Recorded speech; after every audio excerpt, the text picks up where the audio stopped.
మహనీయులు చక్కగా చేసి తరించారు. మరి అట్లాగే మనం కూడా ఆడ మగాని తేడా లేకుండా ఎవరైనా కానీ చేసిన వాళ్ళు తరించి మరి కనపడుతున్నారు. మీరు కూడా ఎందుకంటే మనం మేము గుడి కూడా వెళ్ళాము సత్తెనపల్లి పక్కన. మరి ఆ అమ్మాయి ఎప్పుడు ఎన్ని సంవత్సరాలు అయిందో అయితే మా పొన్నవారు ఆడపిల్లేనంట. ఆమె ఏమీ చెప్పేది కాదు, అసలు ఎవరికి ఏం చెప్పేది కాదంట. ఇలా సత్సంగాలు కానీ ఆమె ఉపన్యాసాలు ఏమీ చెప్పలేదు కానీ ఆమె నమ్మించింది. మరి ఏం చేసిందో ఆ లోపల లోపల లోపల లోపల ఆ పరమాత్మని ఎట్లా రమించిందో మరి ఆ మహాతల్లి పని చేస్తూ ఉండేది, పొలం పనులే చేసుకుంటూ ఉండేది. మరి కొన్నాళ్ళు ఉన్నాక భర్త చనిపోయాడు. చనిపోతే ఆమె చక్కగా లోపలికి వెళ్ళి బాగా అన్ని అలంకరించుకొని కొత్త చీర కట్టుకొని బాగా బొట్టు పెట్టుకొని బాగా చదువుకొని అన్ని చేస్తుంటే ఈ పిచ్చి ముండ చూడు భర్త చనిపోతే ఆడకుండా ఇలా అలంకరించుకుంటుంది అని అందరూ ఎగతాళి చేశారు. ఆమె అలాగే ఆ భర్తతో పాటు ఆమె కూడా అలాగే మరి పరిపూర్ణంగా సాగదానం చేసి మరి ఇప్పుడు ఆమె ఎంత గుడి కట్టారంటే మామూలు ఈ శివాలయాలు కానీ రామాలయాలు చాలవు. అంత పెద్ద గుడి కట్టి ఆమెకి మరి కింద పెద్ద హాలు పైన గుడి కట్టి ఆమెకి కళ్యాణం మొన్న నేను వెళ్ళాము. మేమే పసుపు కుంకుమ తీసుకెళ్తాము కొన్న వాళ్ళ ఆడపిల్లని. అప్పుడు ఎప్పుడో మాకు తెలియదు, మధ్యలో లేదు కానీ ఇక తీసుకెళ్తుంటే మనకు కరెక్ట్ గా నేను ఉన్నాను. మన కార్తీక పౌర్ణమి రోజు కళ్యాణం, ఇక పసుపు కల చీర అన్ని తీసుకొని వెళ్ళాము.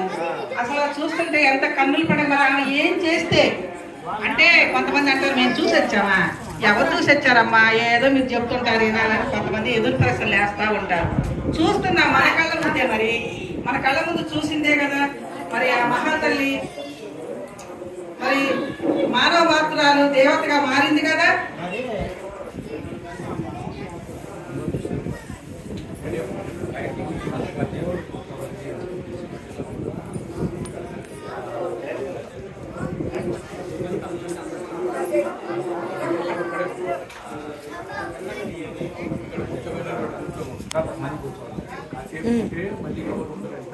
అందుకని అలాగే మరి ఆ మహాతల్లి ఏం చేసిందో మరి ఆ మనసుతోటి రమించి ఆ మహాతల్లి మరి ఎలాగా చేస్తే అంత గుడి కట్టి కింద పెద్ద హాలు, మళ్ళీ ఎండాకాలం మే నెలలో ప్రభలు కట్టి తిరునాలు చేస్తున్నారు. మొన్న ఈ మధ్య మరి మన తాతలకు తెలుసామా మరి అలా చేసిన వాళ్ళకి చేసుకున్నంత చేసింది కాదు చేయింది రాదన్నారు. మరి అలా చేసింది కాబట్టి ఆ మహాతల్లికి అంత జరుగుతుంది. మరి మనకు తెలిసి ఇక్కడ ధర్మాల సుబ్బయ్య నాయనకి మరి ఆ తాతగారికి ఎలా జరుగుతుంది, అసలు ఇంత అంత తిరునాలు కాదు. మరి సత్తెనపల్లి ఫిరోజీ కారణంగా ఈ మహనీయులందరికీ కూడా మనకి మరి మన తాతలకు తెలుసు అంటే వాళ్ళంతా కూడా మరి తెలిసి మహనీయులై గుళ్ళు కట్టి పూజిస్తున్నారు. మరి అదే చేసుకున్న వాళ్ళకి చేసుకున్నంతనే మనం వేదికలకి చెప్పనక్కర్లేదు కూడా. కొంతమంది చెప్తారు, కొంతమంది చెప్పరు. చెప్పకపోయినా వాళ్ళ మనసుతో చేసినా కానీ ఆ తర్వాత ఏమైందంటే మహనీయులు అవుతారు వాళ్ళు. మరి మహనీయులైన వాళ్ళంతా ఇక్కడ మనకు కనపడుతున్నారు కదా. అలాగే మరి మనం కూడా చెయ్యాలి. చేసింది పోదు చెయ్యింది రాదు. గురువు లేని విద్య గుడ్డి విద్య అన్నారు. మరి గురువు ఎందుకు అవసరం అంటే మనం టీచర్ పిల్లలు కూడా బడికి వెళ్తా ఉంటారు. ఎందుకు పంపిస్తారు, వాళ్ళు చెప్పలేకనా కాదు, అయినా కానీ స్కూల్కి పంపించాలి. అట్లాగే ఆ గురువుని చేరితే ఆ గురువు ఏం చేస్తాడంటే మనం ఎలా బతకాలి, ఎలా మాట్లాడాలి, ఎలా తినాలి, ఎలా జీవించాలి అనేది ఆ గురువు చెప్తూ ఉంటాడు అనమాట. మనం ఈ మోక్ష మార్గానికి ఎలా వెళ్ళాలి అనేది మనకు చెప్తూ ఉంటే మనం ఆ సాధన చేసుకుంటుంటే మన జన్మ ధన్యమైంది. మరి అలాంటి వాళ్ళల్లో ఎందరో మహాతల్లులు ఉన్నారు, మహనీయులు ఉన్నారు. వాళ్ళు కూడా మరి శక్తి ఎంత అంటే మనకి దేవతల కన్నా కూడా ఎక్కువ శక్తి ఉందంట. మనకి దేవతలు కూడా మానవులుగా పుట్టాలనుకుంటారంట. మానవ మాత్రలో ఏది అనుకుంటే అది తప్పకుండా సాధించగలుగుతాం. ఎందుకంటే ఆత్మ బలం మనకి బాగా ఏది అనుకుంటే యద్భావం తద్భావత మా గురువు గారు ఎప్పుడూ చెప్తుండేవారు. మరి ఆ యద్భావం తద్భావత అంటే ఎదలో ఏదైతే మనం బలంగా పెట్టుకుంటామో ఆ బలంగా పెట్టుకున్న సంకల్పం నెరవేరుతుందని మహాత్ములందరూ చెప్తున్నారు. మరి అట్లాగే మరి మరి సతీ అనసూయాదేవి ఏం చేసింది? బాలలను చేసింది. త్రిమూర్తుల్ని బాలలు చేసి ఉయ్యాలను చేసింది. ఎలా చేసింది ఆమె?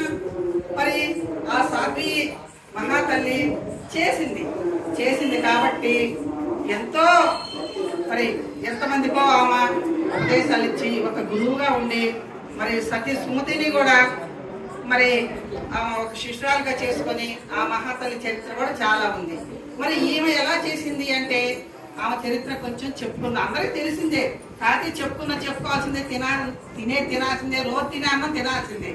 మరి కొత్త ఎక్కడ చేస్తాము? ఒక మహానుభావుడు మొన్న నేను ఒక కార్యక్రమానికి వెళ్తే అంటున్నాడు, అమ్మా భగవద్గీత ఇవాళ సెల్లులో పెట్టినా వస్తుంది, ఏముంది మీరు చెప్పేది అన్నాడు. మరి భగవద్గీత వస్తుంది, రామాయణం వస్తుంది, మరి భారతం వస్తుంది, ఇవాళ టీవీలో కూడా వస్తుంది, గురువులు చెప్తారు, మనకు తెలియదు ఏమీ లేదు. కాకపోతే మనం మళ్ళీ దాన్నే చెప్పుకోవాల్సిందే, తినాల్సిందే. మరి ఈ సత్య పనులన్నీ చేయాల్సిందే కదా. అందుకని మరి మనం అవి చెప్పుకోవాల్సిందే, మహాతల్లుని మహానీయుని చెప్పుకుంటాం. ఎందుకంటే మళ్ళీ గుర్తు చేసుకోవటం అదంతా. వాళ్ళని గుర్తు చేసుకున్నప్పుడే మనకి మన జన్మ ఇక ఏంటి అనేది తెలుస్తుంది. మరి ఆ మహాతల్లి మరి ఎంత చేసిందంటే ఆ భర్త సేవ బాగా చేసింది, వచ్చిన అతిథులకి సేవ చేసేది, ఎవరినైనా సరే ఆమె చక్కగా ఆమె ఆలనా పాలనలో ఎంతో మందిని ఆమె సద్వినియోగం చేసుకుంది. కాబట్టి మరి నారద మహర్షి ఏం చేశాడు, ఒకసారి పరీక్ష చేద్దాము. ఈ దేవతలు నన్ను ఏం చేశాడంటే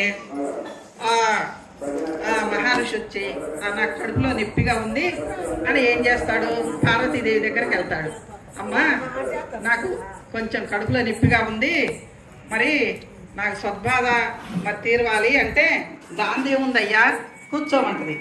కూర్చోమన్నప్పుడు సరే కూర్చున్నాక మరి ఏదో చేయవద్దు, అట్లా కాదమ్మా, నేను ఈ ఇనుప గులకరాళ్ళు తెచ్చాను, అవి గుగ్గిళ్ళుగా మార్చి నాకు పెడితే గాని నా కడుపులో నొప్పి నా బాధ తగ్గదు అని చెప్తాడు. చెప్తే ఇదేంటి భలే ఉన్నావే నువ్వు, అసలు అవి ఎట్లా వండుతారు, నా వల్ల కాదంటుంది. సరేనని లక్ష్మీదేవి దగ్గరికి వెళ్తాడు.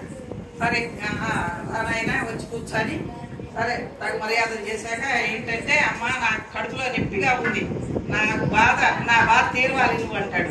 దాందేముంది నాయన కూర్చోమంటది. కూర్చోమన్నాక సరే మరి ఏదో ఒకటి చెయ్యాలి కదా, మొత్తం మాకు వెయ్యాలంటే అలా కాదమ్మా, నేనైతే ఈ గులకరాలు తెచ్చాను, ఈ ఇనుప గులకరాలు తెచ్చాను, అవి గుగ్గిళ్ళుగా మార్చి పెడితే గాని నా కడుపులో నొప్పి తగ్గదు అని చెప్తాడు. మరి వాడినే ఇంకేమన్నా చేస్తాం కానీ గులకరాలు గుగ్గిళ్ళుగా ఎలాగ అదే దోశట్లో వండాలి అని చెప్తాడు. నా వల్ల కాదని ఆమంటది. మళ్ళీ సరస్వతి దగ్గరికి వెళ్తాడు, అక్కడ కూడా ఇదే చెప్తాడు. సరే ఆమె కూడా నాకు మర్యాద చేసినాక సరే ఇంకేం చెప్పేది ఏదో చెప్పాడు.